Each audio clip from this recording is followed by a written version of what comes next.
ಅಂದ್ರೆ ಒಂದು ರೀತಿಯ ಎಚ್ಚರಿಕೆಯನ್ನ ಹೇಳುತ್ತಾ ಭಯದ ವಾತಾವರಣದಲ್ಲಿ ಇರಿಸೋದನ್ನ ನಾವು ಮನೆಯಿಂದಲೇ ಅದನ್ನ ಮಾಡ್ತೀವಿ ಅಂತ. ದಯವೇ ಧರ್ಮದ ಮೂಲವಯ್ಯ ಅಂತ ಹೇಳ್ತಾರೆ. ಆದ್ರೆ ಭಯವೇ ಧರ್ಮದ ಮೂಲವಯ್ಯ ಅಂತ ಹೇಳಿ ಮಕ್ಕಳಿಗೆ ನಾವು ಕಲಿಸ್ಬಾರ್ದು ಅನ್ನೋದನ್ನ ಹೇಳೋದು. ಬೆಳಿಗ್ಗೆಯಿಂದ ಸಂಜೆ ತನಕ ಅಧೈರ್ಯದ ವಿಷಯಗಳನ್ನ ಹೇಳಿ ಅರ್ಥವಿಲ್ಲದ ಕರ್ಮಗಳಲ್ಲಿ ತೊಡಗುವಂತೆ ಮಾಡುವುದರಿಂದ ಎಂತಹ ವ್ಯಕ್ತಿತ್ವ ಬೆಳೆಯುವುದು ಎಂಬುದನ್ನು ನಾವೇ ಊಹಿಸಿಕೊಳ್ಳಬಹುದು.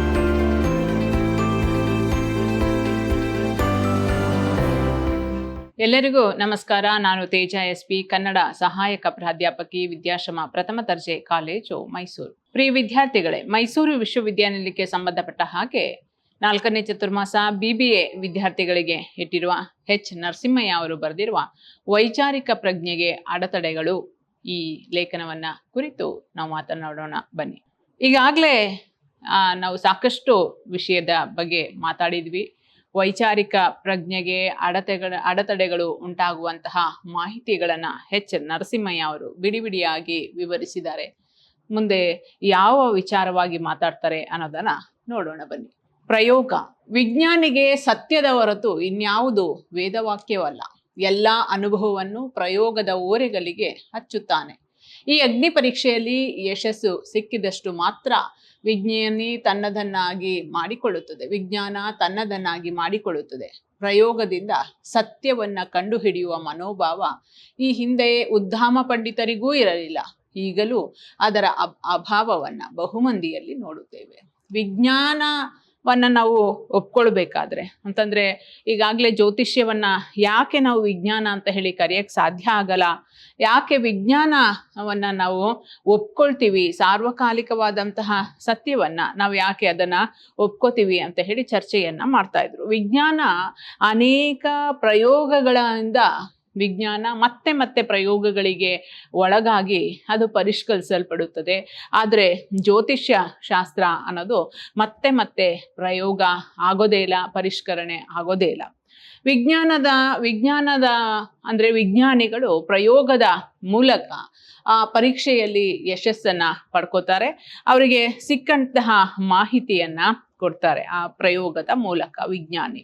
ನೋಡಿ, ಎಷ್ಟೋ ಉದ್ದಾಮ ಪಂಡಿತರಿಗೂ ಕೂಡ ಪ್ರಯೋಗದಿಂದ ಸತ್ಯವನ್ನ ಕಂಡುಹಿಡುವಂತಹ ಒಂದು ಮನೋಭಾವ ಪಂಡಿತರಿಗೂ ಕೂಡ ಇರಲಿಲ್ಲ. ಈಗಲೂ ಕೂಡ ಅಂತಹ ಒಂದು ಅಭಾವ ಅನ್ನೋದು ಬಹುಮಂದಿಯಲ್ಲಿ ಇದೆ ಅನ್ನೋದನ್ನು ನರಸಿಂಹಯ್ಯ ಅವರು ತಿಳಿಸ್ತಾರೆ. ತತ್ವಜ್ಞಾನಿಯಾದಂತಹ ಅರಿಸ್ಟಾಟಲ್ನ ಕಾಲದಲ್ಲಿ ಹೆಂಗಸರಿಗೆ ಗಂಡಸರಿಗಿಂತ ಹಲ್ಲುಗಳ ಸಂಖ್ಯೆ ಕಡಿಮೆ ಅಂತ ಹೇಳಿ ಅವನ ದೇಶದಲ್ಲಿ ಒಂದು ನಂಬಿಕೆ ಇತ್ತು.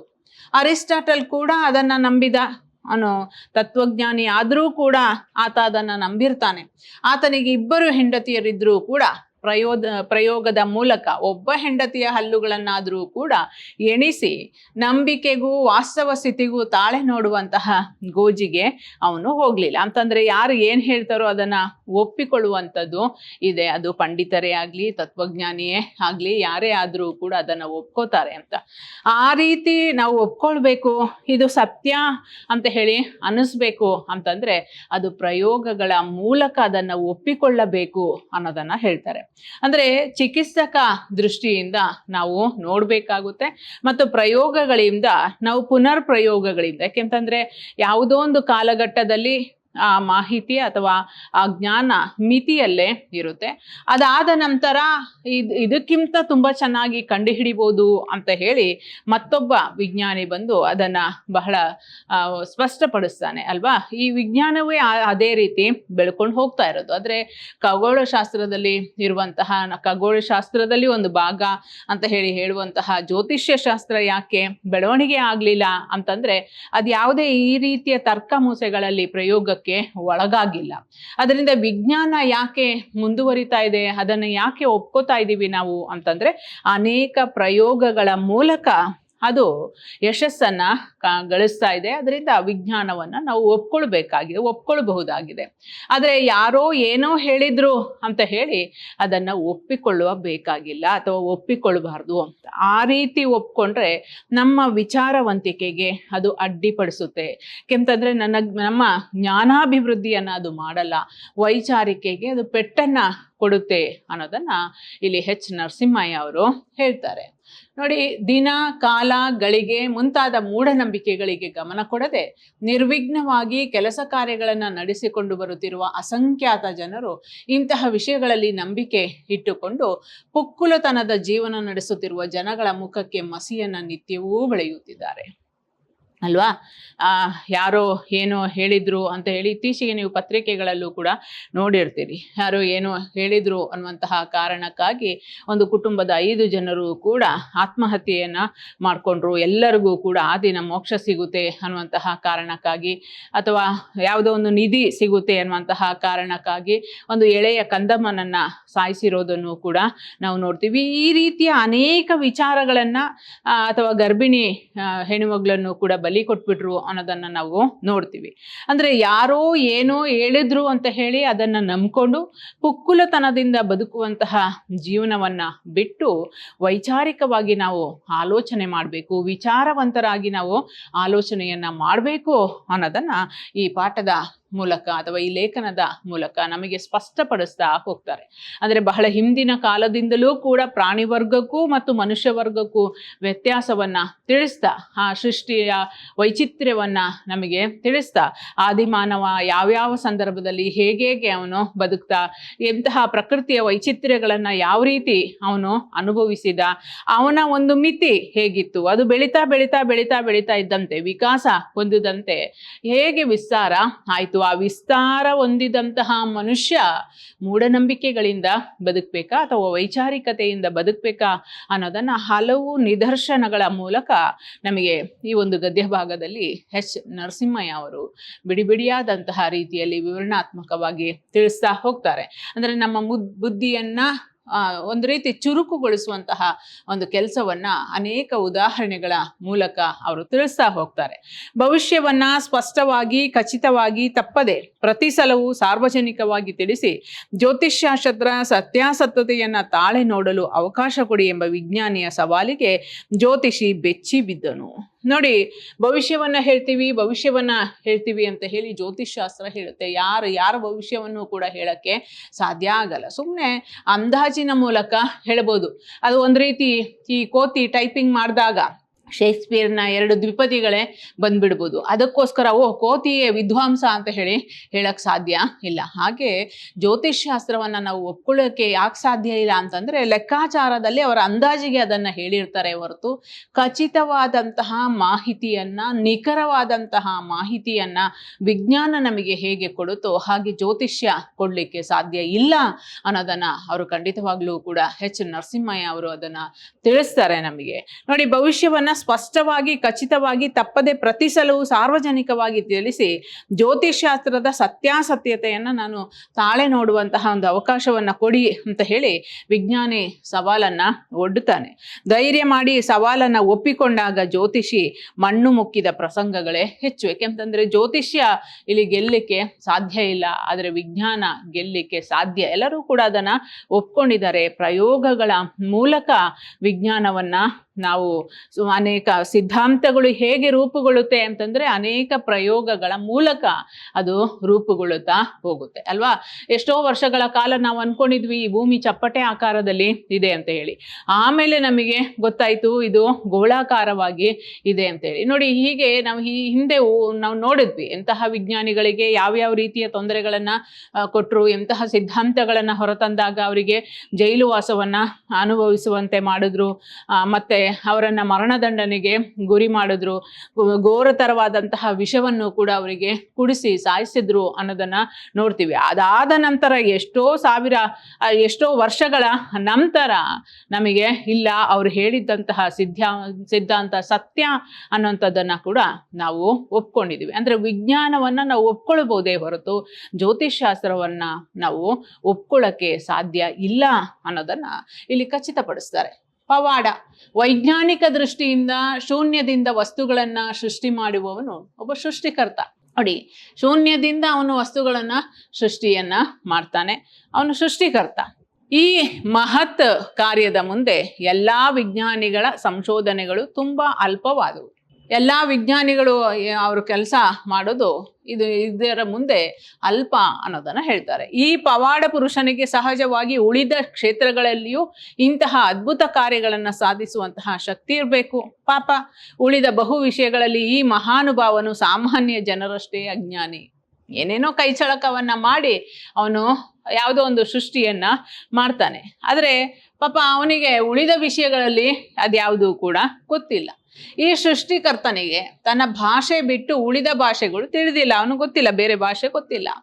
ಈ ಭಗವಂತನಿಗೆ ವಿಜ್ಞಾನದ ವಿಷಯಗಳಲ್ಲಿ ಅರಿವು ಒಬ್ಬ ಹೈಸ್ಕೂಲ್ ವಿದ್ಯಾರ್ಥಿಯ ಅಜ್ಞಾನಕ್ಕಿಂತ ಹೆಚ್ಚಿನದು.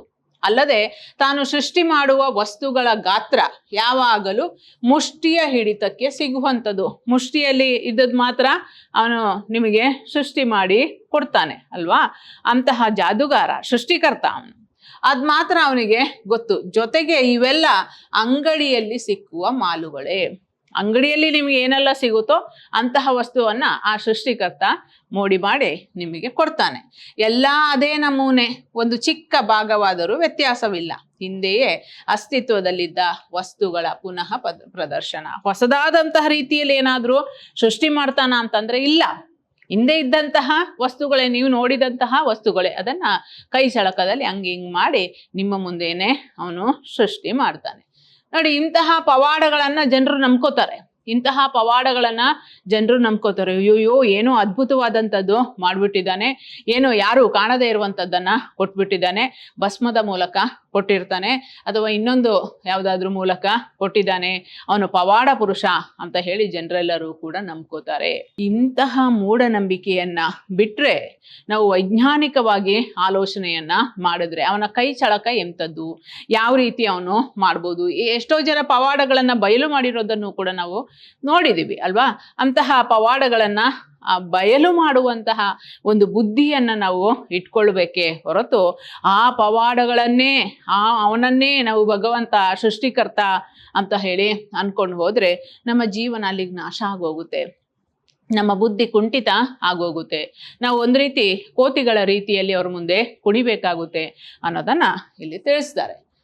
ನೋಡಿ, ಭಯ ಇಂತಹ ನಂಬಿಕೆಗಳಿಗೆ ಮತ್ತು ಸಂಪ್ರದಾಯಗಳಿಗೆ ಬುನಾದಿ ಅಲ್ವಾ. ನಾವು ಯಾಕೆ ಇದು ಕಷ್ಟಕಾಲದಲ್ಲಿ ನಮಗೇನಾದರೂ ಸಮಸ್ಯೆಗಳು ಬಂದಾಗ, ಮನುಷ್ಯನಿಗೆ ಸಮಸ್ಯೆಗಳು ಬಂದಾಗ ಅಥವಾ ಏನಾದರೂ ಕಷ್ಟಗಳು ಬಂದಾಗ, ಆಘಾತಕ್ಕೆ ಒಳಗಾದಾಗ, ತೊಂದರೆಗಳು ಏನಾದರೂ ಉಂಟಾದಾಗ ಓಡ್ ಹೋಗೋದು ಜ್ಯೋತಿಷ್ಯನ ಹತ್ರ. ಅಯ್ಯೋ ಸ್ವಾಮಿ ಎಳೆಯೇ ಏನೋ ಹೀಗಾಗಿದೆ ಅಂತ ಹೇಳಿ ಓಡೋಗ್ತೀವಿ. ನೋಡಿ, ಅದಾದ್ಮೇಲೆ ಈ ರೀತಿಯ ಸಣ್ಣ ಪುಟ್ಟ ಕೈಚಳಕವನ್ನ ತೋರಿಸಿ ಅವನು ಪವಾಡವನ್ನ ಮಾಡ್ತಾನಲ್ಲ, ಅವನೇ ಭಗವಂತ ಅಂತ ಹೇಳಿ ನಾವು ಅನ್ಕೋತೀವಿ. ಇದು ಇವರೆಲ್ಲರೂ ಕೂಡ ಭಯದ ವಾತಾವರಣದಲ್ಲಿ ನಮ್ಮನ್ನ ಇರಿಸಿ ಅವರು ಬಂಡವಾಳವನ್ನಾಗಿ ಅವರು ಮಾಡ್ಕೋತಾರೆ ಅಂತ ಅಂದ್ರೆ ಫಲವನ್ನ ಅವರು ಪಡ್ಕೋತಾರೆ. ಆದ್ರೆ ಲಾಭವನ್ನ ಪಡ್ಕೊಳ್ಳೋರು ಯಾರು ಆ ರೀತಿ ಮೋಸವನ್ನ ಮಾಡ್ತಾರೋ ಅವರು. ಆದ್ರೆ ವಂಚನೆಗೆ ಒಳಗಾಗುವಂಥವ್ರು ಯಾರು ಈ ಭಯದ ವಾತಾವರಣದಲ್ಲಿ ಇರ್ತಾರೋ ಅಂಥವರು ವಂಚನೆಗೆ ಒಳಗಾಗ್ತಾರೆ ಅಂತ. ನೋಡಿ, ಭಯ ಇಂತಹ ನಂಬಿಕೆಗಳಿಗೆ ಮತ್ತು ಸಂಪ್ರದಾಯಗಳಿಗೆ ಬುನಾದಿ ಹೌದಲ್ವಾ. ಅದನ್ನೆಲ್ಲರೂ ಕೂಡ ಒಪ್ಕೋತೀವಿ. ಮಗು ಭಯದ ವಾತಾವರಣದಲ್ಲಿಯೇ ಜನ್ಮ ತಾಳುತ್ತೆ. ತಾಯಿಯ ಹೊಟ್ಟೆಯಲ್ಲಿ ಮಲಗಿ ನಿರ್ವಿಕಲ್ಪ ಸಮಾಧಿಯಲ್ಲಿದ್ದಂತಹ ಆ ಮಗು ಅದು ಅಂದ್ರೆ ಹೊರಗೆ ಬಂದಾಗ, ತೀರಾ ಹೊಸ ಸನ್ನಿವೇಶದ ಈ ಪ್ರಪಂಚಕ್ಕೆ ಬಂದಾಗ ಆಗುವಂತಹ ಮೊದಲ ಅನುಭವ ಏನು ಅಂತಂದ್ರೆ ಭಯ. ಆ ಗೂಡಿನಲ್ಲಿ ಅದು ಭದ್ರವಾಗಿ ಇರುತ್ತೆ, ಅದು ಹೊರಗೆ ಬಂದಾಗ ಅದಕ್ಕೆ ಭಯ ಉಂಟಾಗುತ್ತೆ. ನಾವು ಮೊದಲು ಅದು ಹೊರ ಪ್ರಪಂಚವನ್ನ ಕಾಣೋದೇ ಭಯದ ಮೂಲಕ. ಮಗು ಬೆಳೆಯುವುದು ಕೂಡ ಭಯದ ವಾತಾವರಣದಲ್ಲೇ ಅನ್ನೋದನ್ನ ಎಚ್ ನರಸಿಂಹಯ್ಯ ಅವರು ತಿಳಿಸ್ತಾರೆ. ಸಾಮಾನ್ಯವಾಗಿ ದೊಡ್ಡವರು ಮಕ್ಕಳನ್ನ ಯಾವುದೋ ಒಂದು ಕಾರಣಕ್ಕಾಗಿ ಅಂಜುಬುರುಕರನ್ನಾಗಿ ತಿಳಿದೆಯೋ ಅವರು ಮಾಡುತ್ತಾರೆ. ಯಾವುದೋ ಒಂದು ಕಾರಣಕ್ಕಾಗಿ, ಊಟ ಮಾಡ್ತಾ ಇಲ್ಲ ಅನ್ನುವಂತಹ ಕಾರಣಕ್ಕಾಗಿ, ಅಥವಾ ಏನಾದರೂ ಬರಿತಾ ಇಲ್ಲ ಅನ್ನುವಂತಹ ಕಾರಣಕ್ಕಾಗಿ, ಓದ್ತಾ ಇಲ್ಲ ಅನ್ನುವಂತಹ ಕಾರಣಕ್ಕಾಗಿ, ಅಥವಾ ನಾವು ಹೇಳಿದಂತಹ ಕೆಲಸವನ್ನ ಮಾಡ್ತಾ ಇಲ್ಲ, ಅಥವಾ ಹಠ ಹಿಡಿತಾ ಇದ್ದಾನೆ ಮಗು ಅಂತ ಹೇಳಿ ಅನ್ಬೇಕಾದ್ರೆ, ಈ ರೀತಿ ಯಾವುದೋ ಒಂದು ಕಾರಣಕ್ಕಾಗಿ ಆ ಭಯದ ವಾತಾವರಣದಲ್ಲೇ ಮಕ್ಕಳನ್ನ ಇರಿಸಿರ್ತಾರೆ ದೊಡ್ಡವರು. ಸಾಮಾನ್ಯವಾಗಿ ತಿಳಿದೆಯೋ ಅವರು ಆ ರೀತಿ ಅಂಜುಬುರುಕರನ್ನಾಗಿ ಮಾಡುತ್ತಾರೆ. ಭಯೋತ್ಪಾದನೆಯ ಪ್ರಸಂಗಗಳನ್ನು ಕೂಡ ಹೇಳುವುದೂ ಹೆಚ್ಚು. ಅಲ್ಲಿಗೆ ಹೋಗ್ಬೇಡ, ಗೊಗ್ಗ ಇದ್ದಾನೆ ನೋಡು, ಅಲ್ಲಿ ಹೋಗ್ಬೇಡ, ನೀ ಅಲ್ಲಿ ಹೋದ್ರೆ ಅಲ್ಲಿ ಗೊಗ್ಗ ಇದ್ದಾನೆ, ಹಿಡ್ಕೊಬಿಡ್ತಾನೆ, ಹೋಗ್ಬೇಡ, ಇಲ್ಲಿ ನೋಡು ಗುಮ್ಮ ಇದೆ, ನೀನ್ ಅಲ್ಲೂ ಹೋಗ್ಬಾರ್ದು ಅಂತ ಹೇಳಿ. ಹುಣಸೆ ಗಿಡದ ಮೇಲೆ ದೆವ್ವ ಇದೆ, ನೀನ್ ನೋಡು ಆ ಕಡೆ ಈ ಕಡೆ ಅಂತ ಸುತ್ತಾಡ್ತಾ ಇದ್ರೆ ಗೆಳೆಯರು ಅವರು ಇವರು ಅಂತ ಹೇಳಿ ನೀ ಸೈಕಲ್ ತಗೊಂಡು ಹೊಟ್ಟೋದ್ರೆ ಅಲ್ಲಿ ಹುಣಸೆ ಗಿಡ ಇದೆಯಲ್ಲ ಅದ್ರ ಹತ್ರ ದೆವ್ವ ಇದೆ, ನೀನ್ ಆ ಕಡೆ ಹೋಗ್ಬಾರ್ದು ಅಂತ. ಅಂದ್ರೆ ಒಂದು ರೀತಿಯ ಎಚ್ಚರಿಕೆಯನ್ನ ಹೇಳುತ್ತಾ ಭಯದ ವಾತಾವರಣದಲ್ಲಿ ಇರಿಸೋದನ್ನ ನಾವು ಮನೆಯಿಂದಲೇ ಅದನ್ನ ಮಾಡ್ತೀವಿ ಅಂತ. ಹಾಗೆ ಹಾಳು ಮಂಟಪದಲ್ಲಿ ಪಿಶಾಚಿ ಇದೆ, ಇಂತಹ ಮಾತುಗಳು ಬೆಳೆಯುವ ಮಕ್ಕಳ ಮೇಲೆ ಎಂತಹ ಪ್ರಭಾವವನ್ನ ಉಂಟು ಮಾಡಬಹುದೆಂದು ನಾವೇ ಯೋಚನೆ ಮಾಡಬೇಕು. ಬೆಳೆಯುವಂತಹ ಮಕ್ಕಳ ಮೇಲೆ ಯಾವ ರೀತಿಯ ಒಂದು ಪ್ರಭಾವ ಉಂಟಾಗ್ಬೋದು, ಮುಂದೆ ಅವರು ಭಯದ ವಾತಾವರಣದಲ್ಲಿ ಇರ್ತಾರೆ ಹೊರತು ಧೈರ್ಯವಾಗಿ ಇರ್ಲಿಕ್ಕೆ ಸಾಧ್ಯ ಇಲ್ಲ ಅನ್ನೋದನ್ನ ಇಲ್ಲಿ ನರಸಿಂಹಯ್ಯ ಅವರು ತಿಳಿಸ್ತಾರೆ. ಧರ್ಮವು ಹುಟ್ಟಿದ್ದು ಈ ಸನ್ನಿವೇಶದಲ್ಲಿ ಬಸವಣ್ಣನವರ ದಯೆಯೇ ಧರ್ಮದ ಮೂಲವಯ್ಯ ಎಂಬ ನುಡಿ ಒಪ್ಪತಕ್ಕದ್ದೇ. ಅಂತೆಯೇ ಭಯವೇ ಧರ್ಮದ ಮೂಲವಯ್ಯ ಅನ್ನುವುದರಲ್ಲೂ ಕೂಡ ಹೆಚ್ಚು ಮಟ್ಟಿಗೆ ನಿಜಾಂಶ ಇದೆ. ಒಂದೊಂದು ಮನೆಯೂ ಕೂಡ ತ್ರಿವೇಣಿ ಸಂಗಮ, ತಾತ ಅಪ್ಪ ಮಕ್ಕಳ ಒಕ್ಕೂಟ. ತಾತನ ಕಾಲದ ತಾತನ ಬುದ್ಧಿಯಲ್ಲಿ ಹುಟ್ಟು ಬೆಳೆದು ಬಂದ ಸಂಪ್ರದಾಯಗಳೇ ಮೊಮ್ಮಗನ ಕಾಲಕ್ಕೂ ಕೂಡ ಸಮಂಜಸವಾದುದು ಎಂದು ಹಠ ಹಿಡಿಯುವುದು ನ್ಯಾಯವಲ್ಲ. ಹಿಂದಿನ ಕಾಲದಲ್ಲೆಲ್ಲ ನಿಜವಾಗಬೇಕಾಗಿಲ್ಲ, ಅಥವಾ ಈಗಿನ ಕಾಲದ್ದು ಆದ ಮಾತ್ರಕ್ಕೆ ಅದರ ಬೆಲೆ ಕಡಿಮೆಯಾಗಬೇಕಾಗಿಲ್ಲ ಅಲ್ವಾ. ದಯವೇ ಧರ್ಮದ ಮೂಲವಯ್ಯ ಅಂತ ಹೇಳ್ತಾರೆ, ಆದರೆ ಭಯವೇ ಧರ್ಮದ ಮೂಲವಯ್ಯ ಅಂತ ಹೇಳಿ ಮಕ್ಕಳಿಗೆ ನಾವು ಕಲಿಸ್ಬಾರ್ದು ಅನ್ನೋದನ್ನ ಹೇಳೋದು. ಹಾಗೆ ಒಂದು ರೀತಿಯಲ್ಲಿ ಅಜ್ಜನ ಕಾಲದಲ್ಲಿ ನಡೆದು ಬಂದಂತಹ ಸಂಪ್ರದಾಯಗಳು, ಅಜ್ಜನ ಕಾಲದಲ್ಲಿ ನಡೆದು ಬಂದಂತಹ ನಂಬಿಕೆಗಳನ್ನ ಎಲ್ಲಾ ಕಾಲಕ್ಕೂ ಕೂಡ ಅದೇ ಒಪ್ಪಿತ ಆಗುತ್ತೆ, ಅದನ್ನೇ ನಾವು ಅನುಸರಿಸ್ಬೇಕು ಅನ್ನೋಂಥದ್ದು ಇರಲ್ಲ. ಯಾಕೆ ಅಂತಂದ್ರೆ ಆಯಾ ಕಾಲಘಟ್ಟಕ್ಕೆ ಸರಿಯಾದಂತಹ ರೀತಿಯಲ್ಲಿ ಆ ನಂಬಿಕೆ ಸಂಪ್ರದಾಯಗಳು ಅನ್ನೋದು ಇರುತ್ತೆ. ಆ ನಂಬಿಕೆ ಸಂಪ್ರದಾಯಗಳು ಕಾಲಕ್ಕೆ ಅನುಗುಣವಾಗಿ ಅದು ಬದಲಾವಣೆ ಆಗುತ್ತೆ. ಎಷ್ಟೋ ನಾವು ಅದನ್ನ ಈಗಾಗಲೇ ಮಾತಾಡಿದ್ರೆ ಎಲ್ಲವನ್ನೂ ಕೂಡ ಸಾರ್ವಕಾಲಿಕ ಸತ್ಯವಾದುದು ಇದು ಅಂತ ಹೇಳಿ ಎಲ್ಲವನ್ನೂ ಕೂಡ ಒಪ್ಪಿಸಿಕೊಳ್ಳಕ್ಕೆ ಅಥವಾ ಒಪ್ಪಿತ ಮಾಡ್ಕೊಳ್ಳಕ್ಕೆ ಸಾಧ್ಯ ಇಲ್ಲ ಅನ್ನೋದನ್ನ ಎಚ್ ನರಸಿಂಹಯ್ಯ ಅವರು ತಿಳಿಸ್ತಾರೆ. ಈಗಾಗಲೇ ಯಾವ್ದಾದ್ರು ಗ್ರಂಥ ಆಗಿರ್ಬೋದು, ಅದು ಬೈಬಲೇ ಆಗಿರ್ಬೋದು, ಕುರಾನೇ ಆಗಿರ್ಬೋದು, ಭಗವದ್ಗೀತೆನೇ ಆಗಿರ್ಬೋದು, ಯಾವುದೇ ಆಗಿರ್ಬೋದು, ಅದನ್ನ ಯಾರೋ ಒಬ್ಬ ಬರೆಯುವಂತಹ ಅಂದ್ರೆ ಒಳ್ಳೆಯ ಉದ್ದೇಶದಿಂದ ಬರೆಯುವಂತಹವರು ಆಗಿನ ಕಾಲಕ್ಕೆ ಸರಿಯಾದಂತಹ ರೀತಿಯಲ್ಲಿ ನಿಯಮಗಳನ್ನ ಅನುಸರಿಸಿ ಅದನ್ನ ಬರೆದಿರ್ತಾರೆ. ಆದ್ರೆ ಆ ಕಾಲಕ್ಕೆ ಇರುವಂತಹ ನಂಬಿಕೆಗಳು ಅಥವಾ ಆ ಕಾಲಕ್ಕೆ ಇದ್ದಂತಹ ಒಂದು ಸಂಸ್ಕೃತಿ, ಆಚಾರ ವಿಚಾರ, ಸಂಸ್ಕೃತಿ ಎಲ್ಲವೂ ಕೂಡ ಎಲ್ಲಾ ಕಾಲಘಟ್ಟದಲ್ಲೂ ಕೂಡ ಒಂದೇ ರೀತಿಯಲ್ಲಿ ಇರುತ್ತೆ ಅಂತ ಹೇಳಿ ನಾವು ಹೇಳಕ್ಕೆ ಸಾಧ್ಯ ಆಗಲ್ಲ. ಅದರಿಂದ ಆಯಾ ಕಾಲಕ್ಕೆ ಅಲ್ಪ ಸ್ವಲ್ಪ ಆದ್ರೂ ಕೂಡ ಬದಲಾವಣೆ ಅನ್ನೋದು ಆಗುತ್ತೆ. ಅಯ್ಯೋ ಇದು ಹೊಸ ಕಾಲದ್ದು ಅಂತ ಹೇಳಿ ನಾವು ಅದನ್ನ ಒಪ್ಪಿಕೊಳ್ಳದೆ ಇರುವಂಥದ್ದು ಇರಲ್ಲ. ಅಂದ್ರೆ ಹೊಸ ಕಾಲದಲ್ಲೂ ಕೂಡ ಅನೇಕ ಅಂಶಗಳನ್ನ ನಾವು ಒಪ್ಪಿಕೊಳ್ಳಬೇಕಾಗುತ್ತೆ ಅಂತ ಹೇಳಿ, ಅನೇಕ ಅಂಶಗಳನ್ನ ನಾವು ಸ್ವೀಕಾರ ಮಾಡಬೇಕಾಗುತ್ತೆ ಅಂತ. ಅಜ್ಜ ಹೇಳಿದ್ದೇ ಸರಿ, ಮೊಮ್ಮಗ ಹೇಳಿದ್ದು ತಪ್ಪು ಅಂತ ಹೇಳಿ ನಾವು ಹೇಳಕ್ಕಾಗಲ್ಲ ಅನ್ನೋದನ್ನ ಹೇಳುತ್ತೆ. ಅದಕ್ಕೆ ಹೇಳೋದು ವಿಜ್ಞಾನ ಅಂತ ಅಂದ್ರೆ ಯಾಕೆ ನಾವು ಅದನ್ನ ಒಪ್ಕೋತೀವಿ ಅಂತಂದ್ರೆ ಅದು ಅನೇಕ ಪರಿಷ್ಕರಣೆಗಳ ಮೂಲಕ, ಪ್ರಯೋಗಗಳ ಮೂಲಕ ಸಿದ್ಧಾಂತವನ್ನ ರೂಪಿಸಿರ್ತಾರೆ. ಅದಕ್ಕೋಸ್ಕರ ನಾವು ಅದನ್ನು ಒಪ್ಕೋಬಹುದು. ಪರಿಷ್ಕರಣೆ ಆಗ್ತಾನೇ ಇರುತ್ತೆ. ಒಂದೇ ಇದನ್ನ ತುಕ್ಕು ಹಿಡಿದಂಥದ್ದನ್ನೇ ಒಪ್ಕೊಳ್ಳೋಕೆ ಸಾಧ್ಯ ಇಲ್ಲ. ಅದರಿಂದನೇ ವಿಜ್ಞಾನವನ್ನ ನಾವು ಒಪ್ಕೋತೀವಿ, ಅದು ಪರಿಷ್ಕರಣೆಗೆ ಒಳಗಾಗುತ್ತೆ ಅಂತ ಹೇಳಿ, ಅನೇಕ ಪ್ರಯೋಗಗಳಿಗೆ ಅದು ಒಳಗಾಗಿರುತ್ತೆ. ಅದರಿಂದ ಹೊಸದಾದಂತಹ ಒಂದು ಸಿದ್ಧಾಂತ ರೂಪುಗೊಳ್ಳುತ್ತೆ, ಅದನ್ನ ನಾವು ಒಪ್ಕೋತೀವಿ. ಹಾಗಾದ್ರೆ ನಾವು ಜ್ಯೋತಿಷ್ಯವನ್ನ ಯಾಕೆ ಒಪ್ಕೊಳ್ಳೋಕೆ ಸಾಧ್ಯ ಇಲ್ಲ ಅಂತಂದ್ರೆ ಯಾವುದೋ ಒಂದು ಮೂಢನಂಬಿಕೆಗೆ ಒಳಗಾಗಿ ಅದು ಇರುತ್ತೆ ಹೊರತು ಅದು ಪರಿಷ್ಕರಣೆಗೆ ಒಳಗಾಗಲ್ಲ. ಬಹಳ ಮುಖ್ಯವಾದಂತಹ ಅಂಶವನ್ನ ನೀವು ಇಲ್ಲಿ ಗಮನಿಸಬೇಕಾಗುತ್ತೆ. ಅದು ಪರಿಷ್ಕರಣೆಗೆ ಒಳಗಾಗಲ್ಲ, ಅದು ಪ್ರಯೋಗಕ್ಕೆ ಒಳಗಾಗಲ್ಲ. ಅದರಿಂದ ನಾವು ಸಂಪೂರ್ಣವಾಗಿ ಒಪ್ಪಿಕೊಳ್ಳಕ್ಕೆ ಸಾಧ್ಯ ಇಲ್ಲ ಅನ್ನೋದನ್ನ ಇಲ್ಲಿ ನಮಗೆ ಮನದಟ್ಟು ಮಾಡ್ತಾ ಇದ್ದಾರೆ ಎಚ್ ನರಸಿಂಹಯ್ಯ ಅವರು. ಬೆಳಗ್ಗೆಯಿಂದ ಸಂಜೆ ತನಕ ಅಧೈರ್ಯದ ವಿಷಯಗಳನ್ನ ಹೇಳಿ ಅರ್ಥವಿಲ್ಲದ ಕರ್ಮಗಳಲ್ಲಿ ತೊಡಗುವಂತೆ ಮಾಡುವುದರಿಂದ ಎಂತಹ ವ್ಯಕ್ತಿತ್ವ ಬೆಳೆಯುವುದು ಎಂಬುದನ್ನು ನಾವೇ ಊಹಿಸಿಕೊಳ್ಳಬಹುದು ಅಲ್ವಾ. ಅರ್ಥವಿಲ್ಲದ ಅಧೈರ್ಯದ ವಿಷಯಗಳನ್ನ, ಅರ್ಥವಿಲ್ಲದ ಕರ್ಮಗಳಲ್ಲಿ ತೊಡಗುವಂತೆ ನಾವು ಮಾಡೋದ್ರಿಂದ ಪ್ರಯೋಜನ ಏನೂ ಕೂಡ ಇಲ್ಲ ಅನ್ನೋದನ್ನ ಹೇಳ್ತಾ ಇರೋದು. ಅದರಿಂದ ಏನೂ ಕೂಡ ಪ್ರಯೋಜನ ಇಲ್ಲ, ಅದರಿಂದ ವ್ಯಕ್ತಿತ್ವ ವಿಕಸನ ಆಗಕ್ಕೆ ಸಾಧ್ಯ ಇಲ್ಲ. ವ್ಯಕ್ತಿತ್ವ ವಿಕಸನ ಆಗ್ಬೇಕು ಅಂತಂದ್ರೆ ಸ್ವಂತ ಬುದ್ಧಿ ಅನ್ನೋದು ಇರಲೇಬೇಕಾಗುತ್ತೆ. ಆ ಸ್ವಂತ ಬುದ್ಧಿ ಇಲ್ಲ ಅಂತಂದ್ರೆ ವ್ಯಕ್ತಿತ್ವ ವಿಕಸನ, ಪರ್ಸನಾಲಿಟಿ ಡೆವಲಪ್ಮೆಂಟ್ ಖಂಡಿತವಾಗ್ಲೂ ಕೂಡ ಸಾಧ್ಯ ಇಲ್ಲ ಅನ್ನೋದನ್ನ ಇಲ್ಲಿ ಹೇಳ್ತಾ ಇದ್ದಾರೆ. ಇವೆಲ್ಲವೂ ಕೂಡ ಆತ್ಮವಿಶ್ವಾಸಕ್ಕೆ ಧಕ್ಕೆಯನ್ನ ಉಂಟು ಮಾಡುವಂತಹ ಕಾರ್ಯಗಳು. ಆತ್ಮವಿಶ್ವಾಸಕ್ಕೆ ಧಕ್ಕೆಯನ್ನ ಉಂಟು ಮಾಡುತ್ತೆ. ಯಾವಾಗ ಸ್ವಂತ ಬುದ್ಧಿ ಅನ್ನೋದು ಇರುತ್ತೋ, ಯಾವಾಗ ಸೃಜನಾತ್ಮಕ ಶಕ್ತಿ ಅನ್ನೋದು ಇರುತ್ತೋ, ಆಗ ಆತ್ಮವಿಶ್ವಾಸಕ್ಕೆ ಧಕ್ಕೆಯನ್ನ ಉಂಟು ಮಾಡಲ್ಲ. ಯಾವಾಗ ಭಯದ ವಾತಾವರಣದಲ್ಲೇ ನಮ್ಮನ್ನ ಇರಿಸಿರ್ತಾರೋ, ಯಾವಾಗ ಮೂಢನಂಬಿಕೆಗಳ ಗೂಡಿನಲ್ಲೇ ನಾವು ಇರ್ತೀವೋ, ಆಗ ಆತ್ಮವಿಶ್ವಾಸಕ್ಕೆ ಧಕ್ಕೆ ಅನ್ನೋದು ಬರುತ್ತೆ. ನೀವು ಬೆಳವಣಿಗೆ ಆಗ್ಬೇಕು ಅಂತ ಅಂದ್ರೂ ಕೂಡ ನಿಮ್ಮ ಸ್ವಂತ ಬುದ್ಧಿಯಿಂದ ನೀವು ಬೆಳವಣಿಗೆ ಆಗಕ್ಕೆ ಸಾಧ್ಯನೇ ಇಲ್ಲ. ಪರಿಪೂರ್ಣವಾದಂತಹ ಒಂದು ಬೆಳವಣಿಗೆ ಆಗಕ್ಕೆ ಸಾಧ್ಯ ಇಲ್ಲ, ಕುಂಠಿತ ಆಗುತ್ತೆ. ಅದರಿಂದ ಆ ಕುಂಠಿತ ಆಗಬಾರ್ದು, ಅಧೈರ್ಯವನ್ನ ನೀವು ಹೊಂದಬಾರ್ದು. ಧೈರ್ಯವಾಗಿ ನೀವು ಮುನ್ನುಗ್ಬೇಕು. ಆತ್ಮವಿಶ್ವಾಸ ನಿಮ್ಮಲ್ಲಿ ಇರಬೇಕು ಅಂತಂದ್ರೆ ಭಯದ ವಾತಾವರಣದಲ್ಲಿ ನೀವು ಇರಬಾರ್ದು, ಭಯದ ಮನಸ್ಥಿತಿಯಲ್ಲಿ ಇರಬಾರ್ದು, ಮೂಢನಂಬಿಕೆಯಲ್ಲಿ ನೀವು ಇರಬಾರ್ದು. ವೈಚಾರಿಕ ಮನೋಭಾವವನ್ನು ಬೆಳೆಸ್ಕೊಂಡಾಗ ಮಾತ್ರ, ವಿಚಾರವಂತಿಕೆ ಮನೋಭಾವವನ್ನು ನೀವು ಬೆಳೆಸ್ಕೊಂಡಾಗ ಮಾತ್ರ ನಿಮ್ಮಲ್ಲಿ ಆತ್ಮವಿಶ್ವಾಸ ಅನ್ನೋದು ಬೆಳಿಲಿಕ್ಕೆ ಸಾಧ್ಯ ಅನ್ನೋದನ್ನ ಇಲ್ಲಿ ತಿಳಿಸ್ತಾರೆ. ಅದರಿಂದ ಸ್ವಾಮಿ ವಿವೇಕಾನಂದರ ಅಭಿಪ್ರಾಯದಲ್ಲಿ ಯಾವನಿಗೆ ಆತ್ಮವಿಶ್ವಾಸ ಇಲ್ವೋ ಅವನೇ ನಾಸ್ತಿಕ ಅನ್ನೋದನ್ನ ಹೇಳ್ತಾರೆ. ಯಾವನಿಗೆ ಆತ್ಮವಿಶ್ವಾಸ ಅನ್ನೋದು ಇರಲ್ವೋ ಅವನು ನಾಸ್ತಿಕ ಅಂತೇಳಿ. ನೋಡಿ, ಈ ಮೂಢನಂಬಿಕೆ ಅನ್ನೋಂಥದ್ದು ಇದೆಯಲ್ಲ, ಅದು ಎಲ್ಲ ಒಂದು ರೋಗಕ್ಕೂ ಕೂಡ, ಯಾವುದೇ ವಾಯುಮಾಲಿನ್ಯ ಆಗಿರಲಿ ಅಥವಾ ಜಲಮಾಲಿನ್ಯ ಆಗಿರಲಿ ಅಥವಾ ಯಾವುದೇ ರೋಗಗಳೇ ಆಗಿರಲಿ, ಅದೆಲ್ಲದಕ್ಕಿಂತಲೂ ಕೂಡ ಬಹಳ ಅಪಾಯಕಾರಿ ಯಾವುದು ಅಂತಂದ್ರೆ ಮೂಢನಂಬಿಕೆ. ಇಡೀ ವಾತಾವರಣವನ್ನ, ಇಡೀ ಕುಟುಂಬವನ್ನ, ಇಡೀ ಸಮಾಜವನ್ನ, ಇಡೀ ದೇಶವನ್ನ ಕತ್ತಲೆಯಲ್ಲೇ ಮುಳುಗಿಸ್ಬಿಡುತ್ತೆ.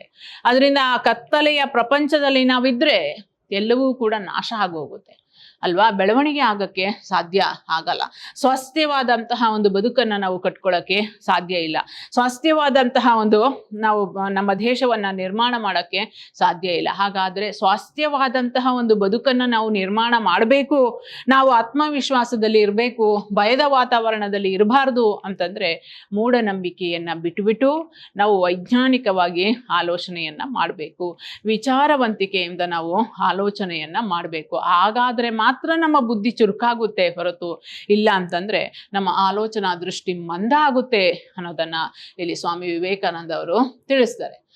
ಮನಸ್ಸಿನ ದುರ್ಬಲತೆ, ವೈಚಾರಿಕ ಪ್ರಜ್ಞೆಯ ಅಭಾವಕ್ಕೆ ಇನ್ನೊಂದು ಬಲವಾದಂತಹ ಅಡ್ಡಿ ಯಾವುದು ಅಂತಂದ್ರೆ ಮನಸ್ಸಿನ ದುರ್ಬಲತೆ. ನೋಡಿ, ವಿಚಾರವಂತಿಕೆಗೆ ಮತ್ತೊಂದು ಅಡ್ಡಿಪಡಿಸೋದು ಯಾವುದು ಅಂತಂದ್ರೆ ಮನಸ್ಸಿನ ದುರ್ಬಲತೆ. ಮನಸ್ಸಿನಲ್ಲಿ ದುರ್ಬಲತೆ ಅನ್ನೋದು ಇರಬಾರ್ದು. ಎಷ್ಟೇ ಧೈರ್ಯವಂತನಾಗಲಿ, ವಿವೇಚನ ಶಕ್ತಿಯೇ ಇರಲಿ, ಜೀವನದಲ್ಲಿ ಕಷ್ಟಗಳು ಸಂಭವಿಸಿ ಒಂದಾದ ಮೇಲೊಂದು ಪೆಟ್ಟು ಬಿದ್ದಾಗ ಸಂಶಯಾತ್ಮಕನಾಗುವ ಸಂಭವ ಉಂಟು. ಕಾಣದ ಕೈಯ ಸಹಾಯ ಪಡೆಯಲು ಪ್ರಯತ್ನಿಸುತ್ತಾನೆ. ಅಂದ್ರೆ ಆ ಸಂದರ್ಭದಲ್ಲಿ ಅವನು ಯಾವಾಗ ಮನಸ್ಸಿನ ದುರ್ಬಲತೆ ಯಾವಾಗ ಉಂಟಾಗುತ್ತೆ, ವೀಕ್ನೆಸ್ ಅಂತ ಹೇಳಿ ಕರಿತೀವಲ್ಲ, ಯಾವಾಗ ಅದು ಉಂಟಾಗುತ್ತೆ ಅಂತಂದ್ರೆ ಪೆಟ್ಟಿನ ಮೇಲೆ ಪೆಟ್ಟು ಬಿದ್ದಾಗ ಅಧೈರ್ಯದಿಂದ, ಅಂದ್ರೆ ಧೈರ್ಯವನ್ನ ಕಳ್ಕೊಂಡು ಅಧೈರ್ಯದಿಂದ ಆತ ವರ್ತಿಸ್ತಾನೆ. ಆಗ ಆತ್ಮವಿಶ್ವಾಸ ಅನ್ನೋದು ಇರಲ್ಲ. ಆಗ ಯಾರು ಹೇಳ್ತಾರೋ ಆ ಜ್ಯೋತಿಷಿ ಈ ಜ್ಯೋತಿಷಿ, ಅಲ್ಲಿಗೋಗೋದು ಇಲ್ಲಿಗೋಗೋದು, ಅಲ್ಲಿ ನೋಡೋದು ಇಲ್ಲಿ ನೋಡೋದು, ಆ ಪೂಜೆ ಈ ಪೂಜೆ, ಅವ್ರು ಹೇಳಿದಂಗೆಲ್ಲ ಮಾಡ್ತಾ ಹೋಗ್ತಾರೆ.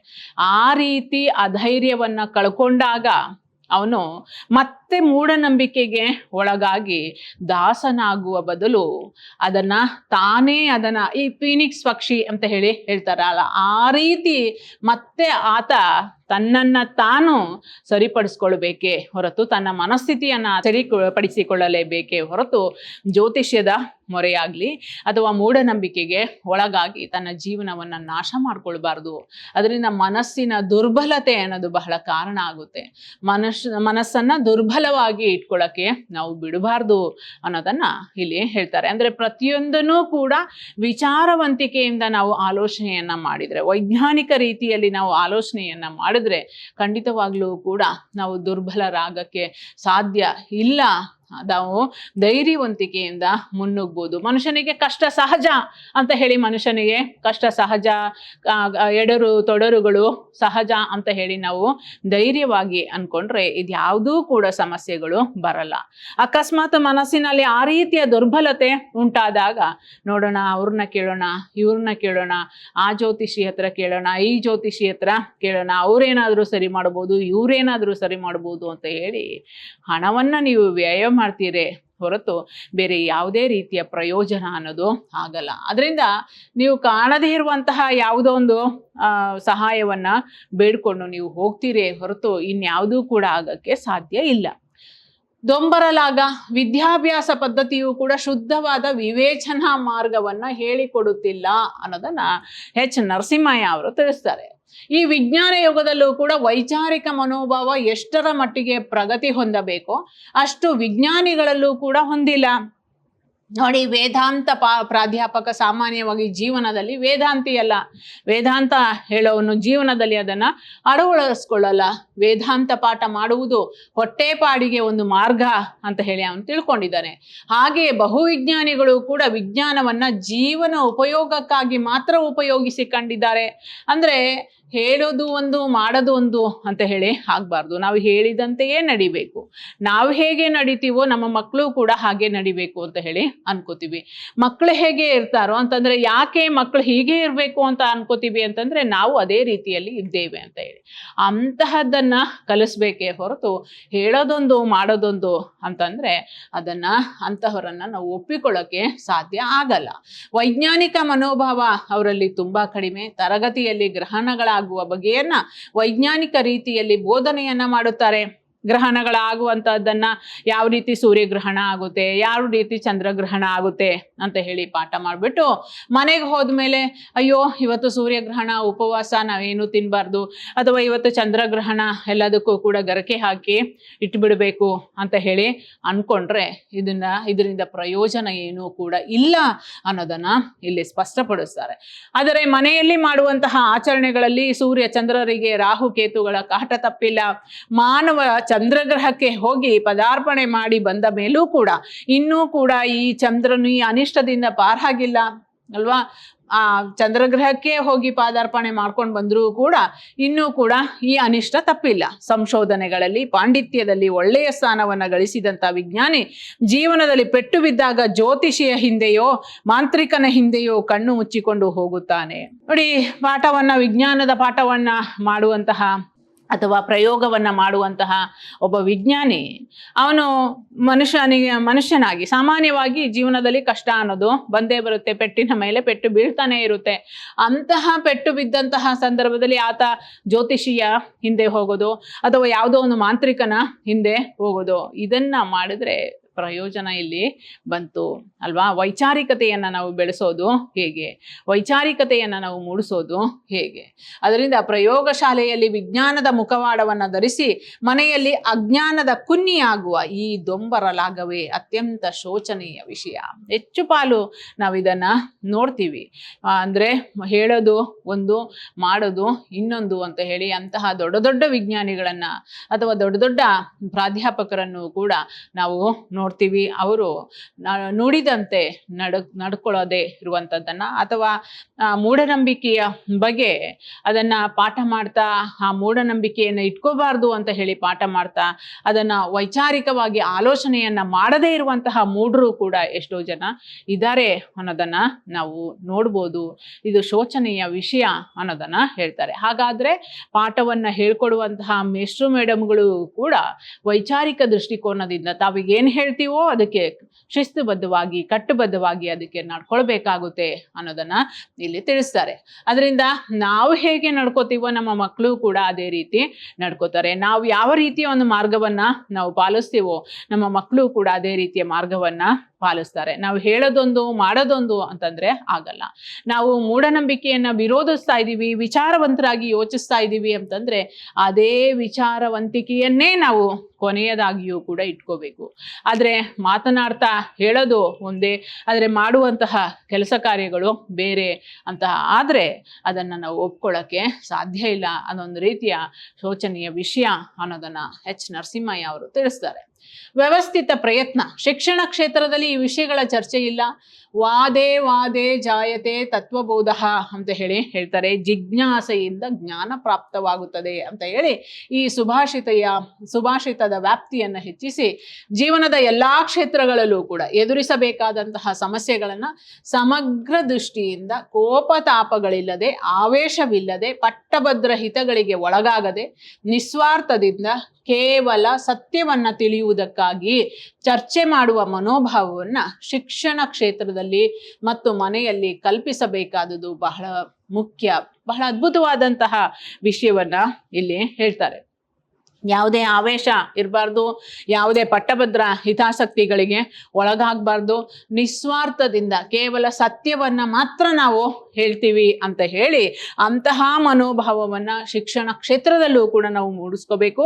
ಹಾಗೆ ಮನೆಯಲ್ಲೂ ಕೂಡ ನಾವು ಅದನ್ನು ಕಲ್ಪಿಸ್ಕೊಡ್ಬೇಕು. ಅಂದ್ರೆ ಸತ್ಯವನ್ನ ಮಾತ್ರ ನಾವು ಒಪ್ಕೊಳ್ಬೇಕಾಗುತ್ತೆ. ಕೊನೆಯದಾಗಿ ಒಪ್ಕೊಳ್ಳೋದು ಯಾವುದೇ ರೀತಿಯ ಪ್ರಿಯವಾದಂತಹ ಸುಳ್ಳು ಕೂಡ ಅಲ್ಲ. ಅದು ಒಪ್ಕೊಳ್ಳುವಂಥದ್ದು ಯಾವುದು ಅಂತಂದ್ರೆ ನಿಜವಾದಂತಹ ಸತ್ಯವನ್ನೇ ನಾವು ಒಪ್ಕೊಳ್ಬೇಕಂತ. ಶಾಶ್ವತವಾಗಿ ಉಳಿಯೋದು ಯಾವುದು ಅಂತಂದ್ರೆ ಶಾಶ್ವತವಾಗಿ ಉಳಿಯುವಂಥದ್ದು ಸತ್ಯ ಮಾತ್ರ. ಶಾಶ್ವತವಾಗಿ ಉಳಿಯುವಂಥದ್ದು ಸುಳ್ಳಲ್ಲ, ಶಾಶ್ವತವಾಗಿ ಉಳಿಯುವಂಥದ್ದು ಸತ್ಯ ಮಾತ್ರ. ಹಾಗಾದ್ರೆ ನಾವು ಅದನ್ನ ಹೇಳ್ಕೊಡ್ಬೇಕಾಗುತ್ತೆ. ಮನೆಯಲ್ಲೂ ಕೂಡ ಅದೇ ರೀತಿ ವಾತಾವರಣವನ್ನ ನಾವು ಕಲ್ಪಿಸ್ಬೇಕಾಗುತ್ತೆ. ಹಾಗೆ ನಾವು ಇರುವಂತಹ ವಾತಾವರಣದಲ್ಲೂ ಶಿಕ್ಷಣ ಕ್ಷೇತ್ರದಲ್ಲೂ ಕೂಡ ಅಂತಹ ಒಂದು ಮನೋಭಾವವನ್ನ ನಾವು ಬೆಳೆಸ್ಕೊಡ್ಬೇಕಾಗುತ್ತೆ. ಏನೇ ಆದ್ರೂ, ಎಷ್ಟೇ ಕಷ್ಟಗಳು ಬಂದ್ರು, ಏನೇ ತೊಂದರೆಗಳು ಬಂದ್ರು, ಅನೇಕ ವಿಜ್ಞಾನಿಗಳನ್ನ ಇವರು ಹೇಳ್ತಾರೆ. ನಾವು ಈ ಹಿಂದೆ ಅದನ್ನ ಮಾತಾಡಿದ್ವಿ.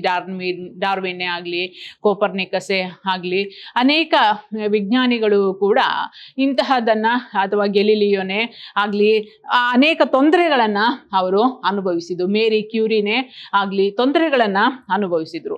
ಆದರೆ ತೊಂದರೆಗಳನ್ನ ಅನುಭವಿಸಿದ್ರು ಅನ್ನುವಂತಹ ಕಾರಣಕ್ಕಾಗಿ ವಿಜ್ಞಾನವನ್ನ ಬಿಟ್ಬಿಟ್ಟು ಇಲ್ಲಪ್ಪ ನೀವು ಹೇಳಿದೆ ಸರಿ ಅಂತ ಹೇಳಿ ಮೂಢನಂಬಿಕೆಗೆ ಅವರು ಒಳಗಾಗ್ಲಿಲ್ಲ, ಅಥವಾ ಜ್ಯೋತಿಷ್ಯವನ್ನ ಹುಡ್ಕೊಂಡು ಅವರು ಹೋಗ್ಲಿಲ್ಲ, ಅಥವಾ ಇಲ್ಲ ನೀವು ಹೇಳಿದ್ದೇ ಸರಿ, ಸಂಖ್ಯಾಶಾಸ್ತ್ರದಲ್ಲಿ ನೀವು ಜ್ಯೋತಿಷಿಯವರು ಏನ್ ಹೇಳಿದಿರೋ ಅದೇ ಸತ್ಯ ಅಂತ ಹೇಳಿ ಅವರು ಅನ್ಕೊಳ್ಳಿಲ್ಲ. ಅವರು ಜ್ಯೋತಿಷ್ಯವನ್ನ ಒಪ್ಪದೆ ವೈಜ್ಞಾನಿಕ ದೃಷ್ಟಿಕೋನದಿಂದ, ಪ್ರಯೋಗಗಳಿಂದ, ಸತತವಾದಂತಹ ಪ್ರಯೋಗಗಳಿಂದ, ಎಷ್ಟೇ ಕಷ್ಟವನ್ನ ಕೊಟ್ಟರೂ ಕೂಡ, ಏನೇ ಹಿಂಸೆಯನ್ನ ಮಾಡಿದ್ರೂ ಕೂಡ, ಅವರನ್ನ ಎಲ್ಲರೂ ಕೂಡ ತುಚ್ಛವಾಗಿ ಕಂಡರೂ ಕೂಡ ಅದ್ಯಾವುದಕ್ಕೂ ಕೂಡ ಅವರು ತಲೆ ಕೆಡಿಸ್ಕೊಳ್ಳದೆ ಅನೇಕ ಪ್ರಯೋಗಗಳ ಮೂಲಕ ಸತ್ಯವನ್ನ ಕಂಡು ಹಿಡಿದ್ರು. ಆ ರೀತಿ ಕೊನೆಯದಾಗಿ ಸತ್ಯದ ಗೆಲುವೇ ಇರುತ್ತೆ ಅದನ್ನ ಶಿಕ್ಷಣ ಕ್ಷೇತ್ರದಲ್ಲೂ ಕೂಡ ನಾವು ಹೇಳ್ಕೊಡ್ಬೇಕಾಗುತ್ತೆ. ಬೂಟಾಟಿಕೆಗೋಸ್ಕರ ನಾವು ಮಾಡೋದು ಅಲ್ಲ, ಸತ್ಯದ ಕಡೆಗೆ ನಾವು ಮಕ್ಕಳನ್ನ ಕರೆದೊಯ್ಬೇಕಾಗುತ್ತೆ, ವಿದ್ಯಾರ್ಥಿಗಳನ್ನ ನಾವು ಕರ್ಕೊಂಡು ಹೋಗ್ಬೇಕಾಗುತ್ತೆ. ಆ ರೀತಿಯ ಒಂದು ಬೆಳವಣಿಗೆ ಅನ್ನೋದು ಇರಬೇಕು ಅನ್ನೋದನ್ನ, ಆ ರೀತಿಯ ಒಂದು ವ್ಯವಸ್ಥಿತ ಪ್ರಯತ್ನ ಇರಬೇಕು ಅನ್ನೋದನ್ನ ಎಚ್ ನರಸಿಂಹಯ್ಯ ಅವರು ತಿಳಿಸ್ತಾರೆ. ಅನಾದಿ ಕಾಲದಿಂದ ಬಂದ ಮೂಢನಂಬಿಕೆ, ಅರ್ಥವಿಲ್ಲದ ಸಂಪ್ರದಾಯಗಳು, ಪ್ರಯತ್ನವಿಲ್ಲದಿದ್ದರೆ ಯಥಾಸ್ಥಿತಿಯಲ್ಲಿ ಉಳಿಯುವಂತಹ ಸಂಭವವೇ ಹೆಚ್ಚು ಅಲ್ವಾ? ಹೌದು ತಾನೆ? ಮೂಢನಂಬಿಕೆ ಆಗಿರಲಿ ಅಥವಾ ಅರ್ಥವಿಲ್ಲದಂತಹ ಸಂಪ್ರದಾಯಗಳು ಆಗಿರಲಿ, ಪ್ರಯತ್ನವಿಲ್ಲದಿದ್ದರೆ ಅದು ಯಥಾಸ್ಥಿತಿಯಲ್ಲೇ ಉಳಿಯುವಂತಹ ಸಂಭವವೇ ಹೆಚ್ಚು. ಪ್ರಾಚೀನ ಮಾನವನು ಮಾಡುತ್ತಿದ್ದಂತಹ ಅಸಂಖ್ಯಾತ ಅರ್ಥಹೀನ ಕರ್ಮಗಳಿಗಿಂತ ಈ ವಿಜ್ಞಾನ ಯುಗದ ಮನುಷ್ಯನ ಕರ್ಮಗಳು ಶ್ರೇಷ್ಠವೆಂದು ಹೇಳಲಾಗುವುದಿಲ್ಲ. ಹಿಂದೆ ಆ ಕರ್ಮಗಳು ಒಡ್ಡೊಡ್ಡಾಗಿ ಆಚರಿಸಲ್ಪಡುತ್ತಿದ್ದವು. ಈಗ ನಾವು ಅವುಗಳಿಗೆ ಕೊಟ್ಟಿರುವುದು ಒಂದು ಶುಭ್ರವಾದಂತಹ ಒಂದು ಹೊದಿಕೆಯನ್ನ ಕೊಟ್ಟಿದ್ದೀವಿ ಅಲ್ವಾ? ತುಂಬಾ ಚೆನ್ನಾಗಿ ಕಾಣದೇ ಇರುವಂತೆ ಶುಭ್ರವಾದಂತಹ ಒಂದು ಹೊದಿಕೆಯನ್ನ ಕೊಟ್ಟಿದ್ದೀವಿ. ನೋಡಿ, ಪ್ರಾಚೀನ ಯುಗದಲ್ಲಿ ಮಾನವ ಅಸಂಖ್ಯಾತ ಅರ್ಥಹೀನ ಕರ್ಮಗಳಿಗಿಂತ ಈ ವಿಜ್ಞಾನ ಯುಗದ ಮನುಷ್ಯನ ಕರ್ಮಗಳು ಶ್ರೇಷ್ಠವೆಂದು ಹೇಳಲಾಗುವುದಿಲ್ಲ. ಯಾಕೆ? ಆಗ ಅವನು ಪಾಪ ಒಡ್ಡೊಡ್ಡಾಗಿ ಅವನು ಆಚರಿಸಲ್ಪಡ್ತಾ ಇದ್ದ. ಈಗ ಅದಕ್ಕೆ ಒಂದು ರೀತಿ ಶುಭ್ರವಾದಂತಹ ಹೊದಿಕೆಯನ್ನು ಕೊಟ್ಟಿದ್ದೀವಿ ಅನ್ನೋದನ್ನ ಎಚ್ ನರಸಿಂಹಯ್ಯ ಅವರು ಹೇಳ್ತಾರೆ. ಅಂದ್ರೆ ನಾವು ಮಾಡ್ತಾ ಇರುವಂತಹ ಅರ್ಥ ಇಲ್ಲದಂತಹ ಕರ್ಮಗಳಿಗೆ ಪ್ರಯೋಜನ ಏನೂ ಕೂಡ ಇಲ್ಲ. ಅಥವಾ ಅರ್ಥ ಇಲ್ಲದೆ ಇರುವಂತಹ ಮೂಢನಂಬಿಕೆಗಳಿಗೆ ಅದು ವೈಚಾರಿಕವಾದಂತಹದ್ದು ಏನಾದರೂ ನಮಗೆ ಕಲಿಸ್ಕೊಡುತ್ತಾ, ಅಂತಹದೇನಾದ್ರೂ ಇದೆಯಾ ಅಂತಂದ್ರೆ ಇಲ್ಲ. ನಂಬಿಕೆಗಳು ವೈಚಾರಿಕತೆಯಿಂದ ಇದ್ರೆ ಅದನ್ನ ನಾವು ಒಪ್ಕೊಳ್ಬಹುದು, ಅದನ್ನ ಮೂಢನಂಬಿಕೆ ಅಂತ ಹೇಳಿ ಕರೆಯಕ್ಕೆ ಸಾಧ್ಯ ಇಲ್ಲ. ಆದ್ರೆ ಅದು ಅರ್ಥ ಇಲ್ಲದೆ ಇರುವಂತಹ ನಂಬಿಕೆಗಳು, ವಿಚಾರ ಇಲ್ಲದೆ ಇರುವಂತಹ ಮೂಢನಂಬಿಕೆಗಳನ್ನ ನಾವು ಒಪ್ಕೊಳ್ಳೋಕ್ಕೆ ಸಾಧ್ಯ ಇಲ್ಲ. ಅದು ಯಾವ ಕಾಲದಲ್ಲಾದ್ರೂ ಕೂಡ ನಾವು ಅದನ್ನ ಒಪ್ಕೊಳ್ಳೋಕ್ಕೆ ಸಾಧ್ಯ ಇಲ್ಲ ಅನ್ನೋದನ್ನ ತಿಳಿಸ್ತಾರೆ.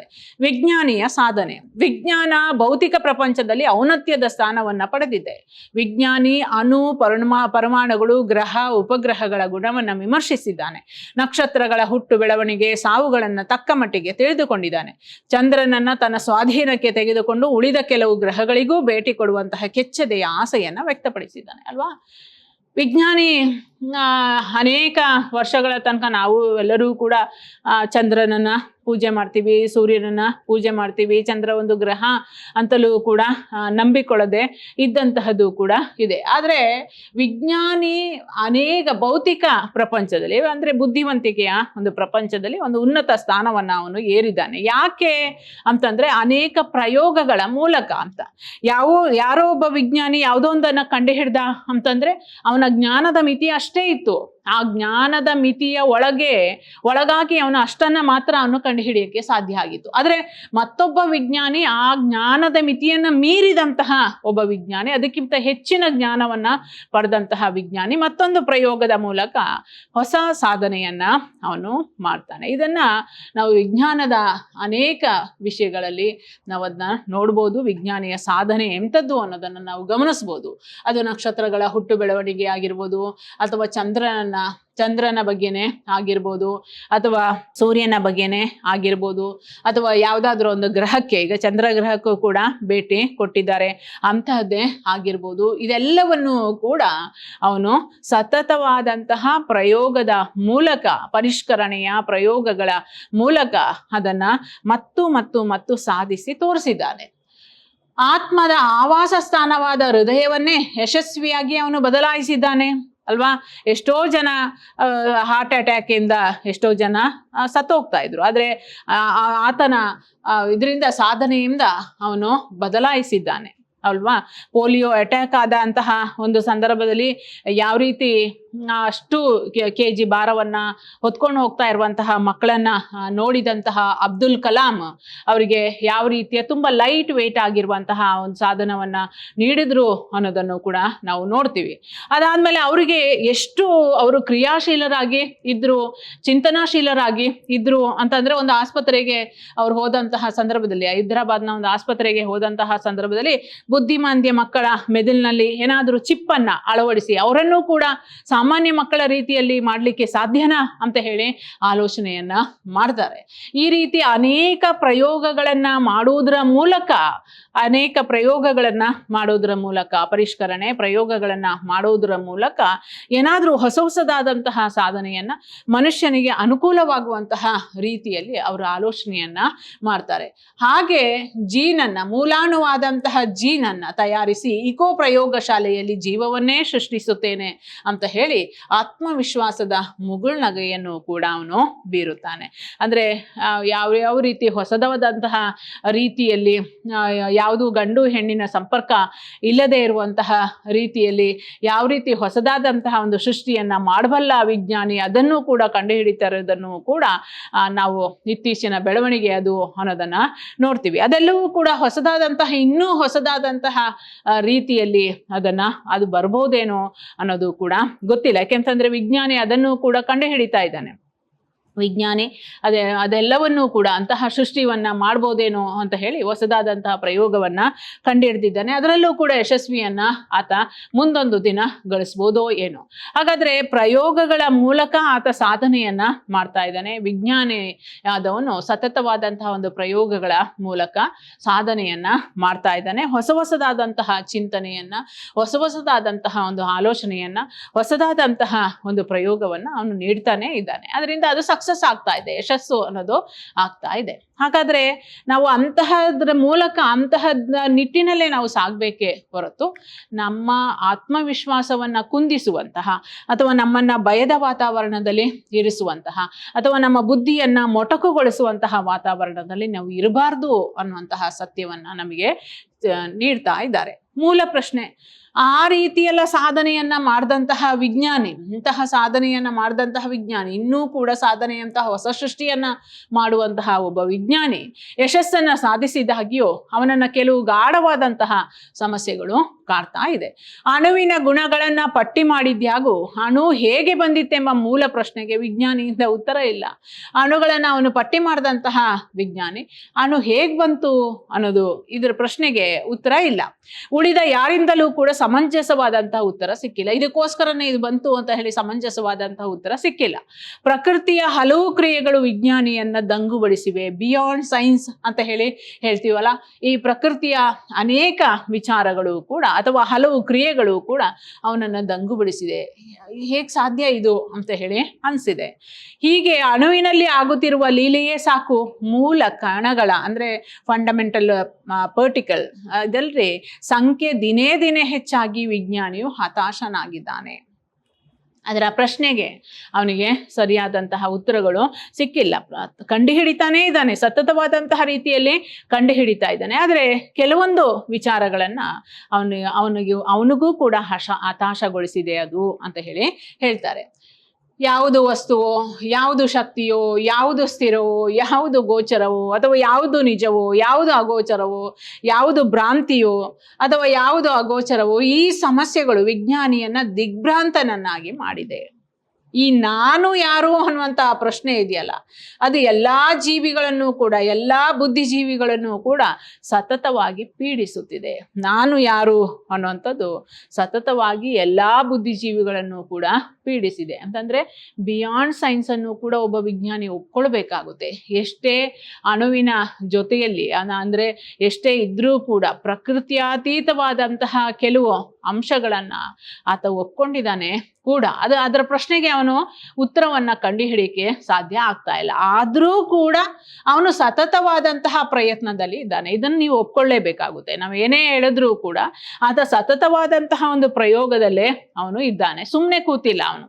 ಯಾವುದೋ ಒಂದು ಕಾಲಘಟ್ಟದಲ್ಲಿ ಜ್ಯೋತಿಷ್ಯವನ್ನ ನಿರ್ಮಾಣ ಮಾಡಿಬಿಟ್ಟು ಅದನ್ನೇ ಇದೇ ಮಹಾನ್ ಗ್ರಂಥ ಅಂತ ಹೇಳಿ ಸುಮ್ಮನೆ ಕೂತಿಲ್ಲ. ಪ್ರಯೋಗಗಳ ಮೂಲಕ ಅವನು ಸಾಧನೆಯನ್ನ ಮಾಡ್ತಾ ಇದ್ದಾನೆ. ಆದರೆ ಕೆಲವು ಗಾಢವಾದಂತಹ ಪ್ರಶ್ನೆಗಳು, ಸಮಸ್ಯೆಗಳು ಅವನನ್ನು ಕೂಡ ಕಾಡ್ತಾ ಇದೆ, ವಿಜ್ಞಾನಿಯನ್ನು ಕೂಡ ಕಾಡ್ತಾ ಇದೆ. ಅದು ನಾನು ಯಾರು ಅನ್ನುವಂಥ ಪ್ರಶ್ನೆ ಆಗಿರಲಿ, ಅಥವಾ ಯಾವುದು ಸ್ಥಿರ, ಯಾವುದು ಅಗೋಚರ, ಅಥವಾ ಇದೇ ಸತ್ಯನೋ ಇದು ಮಿಥ್ಯನೋ, ಇದೆಲ್ಲ ಪ್ರಶ್ನೆಗಳು ಅವನನ್ನ ಗೊಂದಲಕ್ಕೆ ಎಡೆ ಮಾಡಿದೆ. ಆದ್ರೂ ಗೊಂದಲಕ್ಕೆ ಎಡೆ ಮಾಡಿದ್ರು ಅಥವಾ ಇದು ಯಾವುದೂ ಕೂಡ ಅವನ ಅರ್ಥ ಆಗದಿದ್ರು, ಬಿಯಾಂಡ್ ಸೈನ್ಸ್ ಅನ್ನೋದು ಇದ್ರೂ ಕೂಡ ಸತತವಾದಂತಹ ಒಂದು ಪ್ರಯತ್ನದಲ್ಲೇ ಅವನಿದ್ದಾನೆ.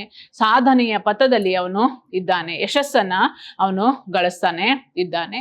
ಅನೇಕ ರೀತಿಯ ಒಂದು ಪ್ರಯೋಗಗಳ ಮೂಲಕ ಸತ್ಯವನ್ನ ಕಂಡುಹಿಡಿಯುವಂತಹ ಒಂದು ನಿಟ್ಟಿನಲ್ಲಿ ಅವನು ಇದು ಸಾಕ್ತಾ ಇದೆ ಅನ್ನೋದನ್ನ ಹೇಳ್ಬೋದು. ಪ್ರಕೃತಿಯ ಒಂದೊಂದು ಕ್ರಿಯೆಯಲ್ಲಿಯೂ ಕೂಡ ಒಂದೊಂದು ತತ್ವ ಇದೆ ಅಲ್ವಾ? ವಿಶ್ವದಲ್ಲಿ ಭೂಮಿ ಒಂದು ಧೂಳಿನ ಕಣಕ್ಕೆ ಸಮ. ಭೂಮಿಯ ಮೇಲೆ ಮಾತ್ರ ಅಕಸ್ಮಾತ್ ಆಗಿ ಜೀವ ಹುಟ್ಟಿತು ಎನ್ನುವುದು ನ್ಯಾಯವಲ್ಲ. ಹಾಗಾದ್ರೆ ಭೂಮಿಲಿ ಮಾತ್ರ ಜೀವ ಹುಟ್ಟಿತಾ? ಬೇರೆ ಯಾವುದೇ ಗ್ರಹಗಳಲ್ಲಿ ಜೀವ ಹುಟ್ಟಿರ್ಲಿಲ್ವಾ? ಗೊತ್ತಿಲ್ಲ. ಕಲಂಕಷವಾಗಿ ವಿಮರ್ಶೆ ಮಾಡಿದಾಗ ಪ್ರಕೃತಿಯಲ್ಲಿ ಯಾವುದು ಆಕಸ್ಮಿಕವಾಗಿ ಕಾಣುವುದಿಲ್ಲ. ನಾವು ಕುಲಂಕಷವಾಗಿ ನೋಡಿದಾಗ ಯಾವುದೂ ಕೂಡ ಆಕಸ್ಮಿಕವಾಗಿ ಕಾಣಲ್ಲ. ವಿಶ್ವದಲ್ಲಿ ಎಲ್ಲೆಲ್ಲಿ ಜೀವ ಸೃಷ್ಟಿಗೆ, ಪೋಷಣೆಗೆ ಅನುಕೂಲ ವಾತಾವರಣವಿದೆಯೋ ಅಲ್ಲೆಲ್ಲ ಜೀವ ಹುಟ್ಟಿ ಬೆಳೆದಿರಬೇಕು. ಎಲ್ಲೆಲ್ಲ ಜೀವ ಹುಡ್ಲಿಕ್ಕೆ ಅನುಕೂಲತೆಗಳು ಅನ್ನೋದು ಇದೆಯೋ ಅಲ್ಲೆಲ್ಲ ಜೀವಿಗಳು ಅನ್ನೋದು ಇದೆ. ಅದು ಯಾವ ರೂಪದಲ್ಲಾದರೂ ಕೂಡ ಆಗಿರ್ಬೋದು, ಜೀವಿಗಳು ಅನ್ನೋದು ಇದೆ. ಅಲ್ಲೆಲ್ಲ ಜೀವ ಹುಟ್ಟಿ ಬೆಳೆದಿರಬೇಕು. ವಿಶ್ವದಲ್ಲಿ ನಾವು ಒಬ್ಬಂಟಿಗರಲ್ಲ. ಸಾವೇ ಜೀವನದ ಕೊನೆ ಎಂದು ಭಾವಿಸುವುದು ಸಾಧುವಲ್ಲ. ಇದು ಸಾವು ಆದ್ಮೇಲೆ ನಂತರ ಏನು ಯಾರಿಗೂ ಕೂಡ ಗೊತ್ತಿಲ್ಲ. ಅಲ್ವಾ? ಕನಸಿನ ಬಗ್ಗೆ, ಸ್ವಪ್ನದ ಬಗ್ಗೆ ಎಷ್ಟೇ ಚರ್ಚೆ ಮಾಡಿದ್ರು ಕೂಡ ವಿಜ್ಞಾನಿ ಅದಕ್ಕೆ ನಿಖರವಾದಂತಹ ಮಾಹಿತಿಯನ್ನ ಕೊಡ್ಲಿಕ್ಕೆ ಸಾಧ್ಯ ಇಲ್ಲ. ಜ್ಯೋತಿಷ್ಯ ಏನೋ ಹೇಳ್ಬೋದು, ಆದ್ರೆ ವಿಜ್ಞಾನಿ ಸರಿಯಾದಂತಹ ಮಾಹಿತಿಯನ್ನ ಕೊಡ್ಲಿಕ್ಕೆ ಸಾಧ್ಯ ಇಲ್ಲ, ಅಥವಾ ಯಾವ ವೈದ್ಯರು ಕೂಡ ಅದನ್ನ ಇನ್ನೂ ಕೂಡ ಕಂಡು ಹಿಡಿದಿಲ್ಲ. ಹೀಗೆ ಕೆಲವೊಂದು ಪ್ರಶ್ನೆಗಳು ಅವನನ್ನ ಕಾಡ್ತಾ ಇರ್ಬೋದು. ಹಾಗಂತ ಸತ್ಯವನ್ನ ಅವನು ಮರೆಮಾಚಿಬಿಟ್ಟು ಜ್ಯೋತಿಷ್ಯವನ್ನ ಅವನು ಒಪ್ಕೊಳ್ತಾ ಇಲ್ಲ, ಅಥವಾ ಮೂಢನಂಬಿಕೆಯನ್ನ ಒಪ್ಕೋತಾ ಇಲ್ಲ. ಸತ್ಯದ ಬಗ್ಗೆ ಅವನು ಪ್ರಶ್ನೆಯನ್ನ ಕಂಡುಹಿಡಿತಾನೇ ಇದ್ದಾನೆ. ಅಂದ್ರೆ ಸತ್ಯದ ಹಿಂದೆ ಸರಿಯಾದಂತಹ ಸತ್ಯವನ್ನ ತಿಳಿಲಿಕ್ಕೆ ಅಂತ ಹೇಳಿ ಅವನು ಹೋರಾಟವನ್ನು ನಡೆಸ್ತಾನೆ ಇದ್ದಾನೆ. ಆ ಒಂದು ಸಾಧನೆಯಲ್ಲೇ ಅವನು ಇದ್ದಾನೆ ನೋಡಿ. ಅದರಿಂದ ವಿಜ್ಞಾನಿಗೆ ವೈಜ್ಞಾನಿಕ ಮಾರ್ಗದ ಇತಿಮಿತಿಗಳು ಗೊತ್ತಿಲ್ಲದೇ ಇಲ್ಲ. ಅವನಿಗೆ ಇತಿಮಿತಿಗಳು ಏನು ಅನ್ನೋದು ಕೂಡ ಗೊತ್ತಿದೆ. ಎಲ್ಲಾ ಮೂಲ ಸಮಸ್ಯೆಗಳನ್ನು ಕೂಡ ಕೇವಲ ತರ್ಕದಿಂದಲೇ ತಿಳಿದುಕೊಳ್ಳಬಹುದೆಂದು ವಿಜ್ಞಾನಿ ಭಾವಿಸಲ್ಲ. ಬರೀ ತರ್ಕದ ಮೂಸೆಯಲ್ಲೇ ಅವನು ನೋಡ್ಬೇಕು ಅನ್ನೋದು ಕೂಡ ಅವನಿಗೆ ಇಲ್ಲ. ಅದು ಕೂಡ ಅವನಿಗೆ ಗೊತ್ತಿದೆ. ಪ್ರಕೃತಿಯ ಎಲ್ಲಾ ಘಟನೆಗಳನ್ನ ಸಾವಧಾನವಾಗಿ ಪರಿಶೀಲಿಸಿದಾಗ ಇವೆಲ್ಲ ಒಂದು ಮೂಲ ನಿಯಮಕ್ಕೆ ಬದ್ಧವಾಗಿರುವ ಹಾಗೆ ತೋಚುತ್ತದೆ. ಯಾವುದೋ ಒಂದು ಮೂಲ ನಿಯಮಕ್ಕೆ ಇದು ಬದ್ಧವಾಗಿದೆ ಅಂತ ಹೇಳಿ ಸಮಾಧಾನದಿಂದ ಯೋಚನೆ ಮಾಡಿದಾಗ ನಮ್ಗೆ ಗೊತ್ತಾಗುತ್ತೆ. ಈ ಮೂಲ ನಿಯಮ ಜಡ ನಿಯಮವೇ ಅಥವಾ ಇದಕ್ಕೆ ಪ್ರಜ್ಞೆ ಇದೆಯೇ ಎನ್ನುವುದು ದೊಡ್ಡ ಸಮಸ್ಯೆ. ಇದು ಜಡವಾಗಿದ್ಯಾ ಅಥವಾ ಇದಕ್ಕೆ ಪ್ರಜ್ಞೆ ಇದೆಯಾ, ಇದು ಬಹಳ ದೊಡ್ಡ ಸಮಸ್ಯೆ ಅನ್ನೋದನ್ನ ಹೇಳ್ತಾರೆ. ಅದನ್ನ ಅಷ್ಟೊಂದು ಸ್ಪಷ್ಟವಾಗಿ ನಮಗೆ ಹೇಳಕ್ ಸಾಧ್ಯ ಇಲ್ಲ. ಇದೊಂದು ಜಡ ನಿಯಮವಾದ್ರೆ ಜೀವನದ ಅನೇಕ ಸಮಸ್ಯೆಗಳಿಗೆ ಸಮಂಜಸವಾದಂತಹ ವಿಶ್ಲೇಷಣೆ ಕೊಡುವುದಕ್ಕಾಗುವುದಿಲ್ಲ. ಪ್ರಜ್ಞಾಪೂರ್ಣವಾದ ವಿಶ್ವ ನಿಯಮದ ಅಸ್ತಿತ್ವಕ್ಕೆ ವೈಚಾರಿಕ ಮನೋಭಾವ ಅನ್ನೋದು ಪುಷ್ಟಿ ಕೊಡುತ್ತದೆ ಅನ್ನೋದನ್ನ ಎಚ್ ನರಸಿಂಹಯ್ಯ ಅವರು ತಿಳಿಸ್ತಾರೆ. ಹಾಗೆ ಪಾರಮಾರ್ಥಿಕ ಪ್ರಪಂಚದಲ್ಲಿ ಅತಾರ್ಕಿಕ ಮನೋಭಾವ ಅಸಾಧ್ಯ ಗೊಂದಲವನ್ನ ಉಂಟು ಮಾಡಿದೆ. ಕೇವಲ ವೈಚಾರಿಕ ಪ್ರಜ್ಞೆಯಿಂದಲೇ ಆಧ್ಯಾತ್ಮಿಕ ಕ್ಷೇತ್ರದಲ್ಲಿ ಸತ್ಯದ ಅನುಭವವಾಗುತ್ತದೆ ಎಂದು ಘಂಟಾಘೋಷವಾಗಿ ಹೇಳುವುದಕ್ಕೆ ಕಷ್ಟವಾದರೂ ವೈಚಾರಿಕ ಪ್ರಜ್ಞೆ ಅನೇಕ ವಿರೋಧಾಭಾಸದ ತೊಡಕುಗಳನ್ನು ಇಲ್ಲವಾಗಿಸಿ ಕಲುಷಿತವಲ್ಲದ ಅತ್ಯಂತ ಶುದ್ಧವಾದ ವಾತಾವರಣವನ್ನು ನಿರ್ಮಿಸಿ ಈ ವಿಶ್ವದ ನಿಗೂಢ ರಹಸ್ಯವನ್ನು ತಿಳಿದುಕೊಳ್ಳಲು ಉಪಯೋಗಿಸಬಹುದಾದ ಅತ್ಯಂತ ಶ್ರೇಷ್ಠವಾದ ಮಾರ್ಗ ಅನ್ನೋದನ್ನ ಇವರು ತಿಳಿಸ್ತಾರೆ ನೋಡಿ. ಈ ವೈಚಾರಿಕತೆಯಿಂದ ಅಂತಂದ್ರೆ ಬರೀ ಪಾರಮಾರ್ಥಿಕ ಒಂದು ಪ್ರಪಂಚದಲ್ಲಿ, ಅಂದ್ರೆ ಆಧ್ಯಾತ್ಮಿಕ ಒಂದು ಪ್ರಪಂಚದಲ್ಲಿ ನಾವು ಇದನ್ನೇ ಆಧ್ಯಾತ್ಮಿಕ ಕ್ಷೇತ್ರದಲ್ಲಿ ಸತ್ಯದ ಅನುಭವ ಆಗುತ್ತೆ ಅಂತ ಹೇಳಿ ಘಂಟಾಘೋಷವಾಗಿ ನಾವು ಹೇಳೋದಕ್ಕೆ ಸಾಧ್ಯ ಇಲ್ಲ ಅನ್ನೋದನ್ನ ಹೇಳ್ತಾರೆ. ವೈಚಾರಿಕ ಪ್ರಜ್ಞೆ ಅನೇಕ ವಿರೋಧಾಭಾಸದ ತೊಡಕುಗಳನ್ನ ಇಲ್ಲವಾಗಿಸಿ ಕಲುಷಿತ ಅಲ್ಲದ ಅತ್ಯಂತ ಶುದ್ಧವಾದ ವಾತಾವರಣವನ್ನ ನಿರ್ಮಿಸಿ, ಯಾವುದು ಈ ವೈಚಾರಿಕ ಪ್ರಜ್ಞೆ ಅನ್ನೋದು ಕಲುಷಿತವಲ್ಲದ ಅತ್ಯಂತ ಶುದ್ಧವಾದ ವಾತಾವರಣವನ್ನ ನಿರ್ಮಿಸಿ ಈ ವಿಶ್ವದ ನಿಗೂಢ ರಹಸ್ಯವನ್ನ ತಿಳಿದುಕೊಳ್ಳಲು ಉಪಯೋಗಿಸಬಹುದಾದ ಅತ್ಯಂತ ಶ್ರೇಷ್ಠವಾದ ಮಾರ್ಗ ಅನ್ನೋದನ್ನ ಅವರು ಹೇಳ್ತಾರೆ. ಅದು ಸತ್ಯವೂ ಕೂಡ. ಅಂಧಕಾರದಲ್ಲಿ ನಾವು ಯಾವತ್ತೂ ಕೂಡ ಮುಳುಗಬಾರ್ದು, ನಾವು ಬೆಳಕನ್ನ ಕಾಣಬೇಕು ಅಂತ. ಅಂದ್ರೆ ವೈಚಾರಿಕ ದೃಷ್ಟಿಕೋನ ಅನ್ನೋದು ನಮ್ಮಲ್ಲಿ ಇರಬೇಕು ಅಂತ. ಯಾವುದೇ ಸತ್ಯವನ್ನ ತಿಳ್ಕೊಳ್ಬೇಕಾದ್ರೂ ಕೂಡ ನಾವು ವಿಚಾರವಂತಿಕೆಯಿಂದ ಆಲೋಚನೆಯನ್ನ ಮಾಡಬೇಕು. ವೈಜ್ಞಾನಿಕ ದೃಷ್ಟಿಕೋನದಿಂದ ನಾವು ಯೋಚನೆ ಮಾಡಿದಾಗ ಮಾತ್ರ ನಮಗೆ ಪೂರ್ಣ ಸತ್ಯ, ಪರಿಪೂರ್ಣ ಸತ್ಯ ಅನ್ನೋದು ತಿಳ್ಕೊಳ್ಳೋಕೆ ಸಾಧ್ಯ. ಅದು ಸ್ವಾಮಿ ವಿವೇಕಾನಂದ ಅವರು ತಿಳ್ಕೊಂಡಿದ್ದು, ಅದು ರಾಮಕೃಷ್ಣ ಪರಮಹಂಸರು ತಿಳ್ಕೊಂಡಿದ್ದು, ತ್ಯಾಗೇಶಾನಂದಜಿ ಅವರು ತಿಳ್ಕೊಂಡಿದ್ದು, ಈ ರೀತಿ ಅನೇಕರು ಅದನ್ನ ಸಾಧಿಸಿದ್ರು ನೋಡಿ. ಸತ್ಯಂ ಬ್ರೂಯಾತ್ ಪ್ರಿಯಂ ಬ್ರೂಯಾತ್ ನಾ ಬ್ರೂಯಾತ್ ಸತ್ಯಂ ಪ್ರಿಯಂ ಪ್ರಿಯಂ ಚ ನಾನೃತಂ ಬ್ರೂಯಾತ್ ಏಷಃ ಧರ್ಮ ಸನಾತನಃ ಅಂತ ಹೇಳಿ ಹೇಳ್ತಾರೆ. ಸತ್ಯವನ್ನ ಹೇಳಬೇಕು, ಪ್ರಿಯವಾದದನ್ನ ಹೇಳಬೇಕು. ನಾವು ಯಾವುದನ್ನ ಹೇಳಬೇಕು, ನಾವು ಏನೇ ಕಂಡುಕೊಂಡ್ರು, ಯಾವುದೇನೇ ಕಂಡುಕೊಂಡ್ರು ಕೂಡ ನಾವು ವಿಚಾರವನ್ನ ಮರೆಮಾಚಿ ಹೇಳಬಾರ್ದು, ಅಥವಾ ಸುಳ್ಳನ್ನ ನಾವು ಹೇಳಬಾರ್ದು, ಸತ್ಯವನ್ನೇ ಹೇಳಬೇಕು. ಅದು ಸತ್ಯ ಕಹಿ ಎಲ್ಲರಿಗೂ ಕೂಡ ಅದು ಒಪ್ಪಿತ ಆಗಲ್ಲ. ಆದರೂ ಕೂಡ ನಾವು ಸತ್ಯವನ್ನೇ ಹೇಳಬೇಕು ನೋಡಿ. ಪ್ರಿಯವಾದದನ್ನ ಹೇಳಬೇಕು, ಯಾವುದು ಪ್ರಿಯವೋ, ಯಾವುದು ಒಳ್ಳೆಯದೋ ಅದನ್ನ ಹೇಳಬೇಕು. ಸತ್ಯವನ್ನ ಅಪ್ರಿಯವಾಗಿ ಹೇಳಬಾರದು, ಸತ್ಯವನ್ನ ಅಪ್ರಿಯವಾಗಿ ನಾವು ಹೇಳಬಾರ್ದು. ಹಾಗೆ ಪ್ರಿಯವಾದ ಸುಳ್ಳನ್ನು ಹೇಳಬಾರ್ದು, ಪ್ರಿಯವಾದಂತಹ ಸುಳ್ಳನ್ನು ಕೂಡ ನಾವು ಹೇಳಬಾರ್ದು. ಸುಳ್ಳನ್ನ ನಾವು ಹೇಳಲಿಕ್ಕೆ ಹೋಗ್ಬಾರ್ದು. ಇದು ಸನಾತನ ಧರ್ಮ ಅಂತ. ಅಂದ್ರೆ ಬಹಳ ಪುರಾತನವಾದಂತಹ ಧರ್ಮ. ನಾವು ಈ ಹಿಂದೆ ಈ ಸನಾತನ ಧರ್ಮದ ನಿಯಮಗಳು ಈ ಲೇಖನದಲ್ಲಿ ಉಲ್ಲಂಘನೆ ಆಗಿಲ್ಲ ಅಂತ ಹೇಳಿ ಆಶಿಸುತ್ತೇವೆ. ಸನಾತನ ಧರ್ಮವನ್ನ ಪರಿಪೂರ್ಣವಾಗಿ ಯಾರು ತಿಳ್ಕೊಂಡಿದ್ದಾರೋ ಅವರು ಸತ್ಯವನ್ನ ತಿಳ್ಕೊಂಡಿದ್ದಾರೆ ಅಂತ. ಬರೀ ಯಾವುದೋ ಒಂದು ಪ್ರಕರಣವನ್ನ ಮಾತ್ರ ಓದ್ಬಿಟ್ಟು ಇದು ಸನಾತನ ಧರ್ಮದಲ್ಲಿ ಈ ರೀತಿ ಹೇಳಿದ್ದಾರೆ, ಅದರಿಂದ ಇದನ್ನು ಒಪ್ಪಿಕೊಳ್ಳೋದಲ್ಲ, ಇದನ್ನು ವಿರೋಧಿಸ್ತೀವಿ ನಾವು ಅಂತ ಹೇಳೋಂಗಿಲ್ಲ. ಅಂದ್ರೆ ಪೂರ್ಣವಾದಂತಹ ಸತ್ಯವನ್ನ ಅರ್ಥ ಮಾಡ್ಕೊಂಡಾಗ ಮಾತ್ರ ಪರಿಪೂರ್ಣತೆ ಅನ್ನೋದು ನಿಮಗೆ ಬರುತ್ತೆ ಅಂತ, ಪರಿಪೂರ್ಣ ಜ್ಞಾನ ಅನ್ನೋದು ಸಿಗುತ್ತೆ ಅಂತ. ಆ ಪರಿಪೂರ್ಣ ಜ್ಞಾನ ಎಲ್ಲವೂ ಕೂಡ ಸತ್ಯವನ್ನೇ ಹೇಳುವಂಥದ್ದು. ನಾನು ಈಗಾಗಲೇ ಅದನ್ನು ಹೇಳಿದೆ. ರಾಮಕೃಷ್ಣ ಪರಮಹಂಸರಾಗಲಿ, ಬುದ್ಧನೇ ಆಗಿರಲಿ, ಸ್ವಾಮಿ ವಿವೇಕಾನಂದ ಆಗಿರಲಿ, ಇವರೆಲ್ಲರೂ ಕೂಡ ಪೂರ್ಣವಾದಂತಹ ಜ್ಞಾನವನ್ನ ಅವರು ತಿಳ್ಕೊಂಡಿದ್ರು. ಯಾಕೆ ಅಂತಂದ್ರೆ ಸನಾತನ ಧರ್ಮವೂ ಕೂಡ ಪರಿಪೂರ್ಣವಾದಂತಹ ಒಂದು ಸತ್ಯವನ್ನೇ ಹೇಳಿರುತ್ತೆ. ಯಾವುದೋ ಒಂದು ಭಾಗವನ್ನ ಓದ್ಬಿಟ್ಟು ಇದು ಸರಿ ಇಲ್ಲ ಅಂತ ಹೇಳಿದ್ರೆ ಅದು ತಪ್ಪಾಗೋಗುತ್ತೆ. ಈಗ ಗಾಂಧೀಜಿಯನ್ನ ಪರಿಪೂರ್ಣವಾಗಿ ಅರ್ಥ ಮಾಡ್ಕೊಳ್ಳೋದೇ ಇರುವಂತಹ ಎಷ್ಟೋ ವ್ಯಕ್ತಿಗಳು ಗಾಂಧಿಯ ಬಗ್ಗೆ ಅನೇಕ ತಪ್ಪುಗಳನ್ನ ಅವರು ಎತ್ತಿ ತೋರಿಸ್ತಾರೆ. ಹಾಗೆ ಪರಿಪೂರ್ಣವಾದಂತಹ ರೀತಿಯಲ್ಲಿ ನಾವು ಜ್ಞಾನವನ್ನ ಗಳಿಸ್ಕೊಂಡಾಗ, ವೈಚಾರಿಕ ದೃಷ್ಟಿಕೋನದಿಂದ ನಾವು ಆಲೋಚನೆಯನ್ನ ಮಾಡಿದಾಗ, ವಿಚಾರವಂತಿಕೆಯಿಂದ ನಾವು ಅದನ್ನ ನೋಡಿದಾಗ ನಮ್ಗೆಲ್ಲವೂ ಕೂಡ ಸರಿಯಾದಂತಹ ಒಂದು ಜ್ಞಾನ ಅನ್ನೋದು ಲಭ್ಯ ಆಗುತ್ತೆ. ನಮ್ಮ ಬುದ್ಧಿಯೂ ಕೂಡ ಚುರುಕಾಗುತ್ತೆ. ಇಲ್ಲ ಅಂತಂದ್ರೆ ಮೂಢನಂಬಿಕೆಯ ಅಂಧಕಾರದಲ್ಲಿ ನಾವು ಮುಳುಗಿ ನಮ್ಮ ಜೀವನವನ್ನ ನಾವು ನಾಶ ಮಾಡ್ಕೋತೀವಿ. ಅದರಿಂದ ಯಾವ್ಯಾವುದು ನಮ್ಮ ಬುದ್ಧಿಗೆ ಮೊಟಕಾಗುವಂತಹ ವೈಚಾರಿಕತೆಗೆ ತೊಡಕಾಗುವಂತಹ ವಿಷಯಗಳು ಯಾವ್ಯಾವುದು ಅನ್ನೋದನ್ನ ಇದುವರೆಗೂ ಕೂಡ ಡಾಕ್ಟರ್ ಎಚ್ ನರಸಿಂಹಯ್ಯ ಅವರು ಚರ್ಚೆ ಮಾಡಿದಂತಹ ಈ ಲೇಖನವನ್ನ ನಾವು ಚರ್ಚೆ ಮಾಡಿದ್ವಿ, ಬರೆದಿರುವಂತಹ ಲೇಖನವನ್ನ ಚರ್ಚೆ ಮಾಡಿದ್ವಿ. ನಿಮಗೆಲ್ಲರಿಗೂ ಕೂಡ ಅರ್ಥ ಆಗಿದೆ ಅಂತ ಹೇಳಿ ಅನ್ಕೊಂಡಿದ್ದೀನಿ. ಎಲ್ಲರಿಗೂ ಕೂಡ ಒಳ್ಳೆಯದಾಗ್ಲಿ. ಧನ್ಯವಾದಗಳು.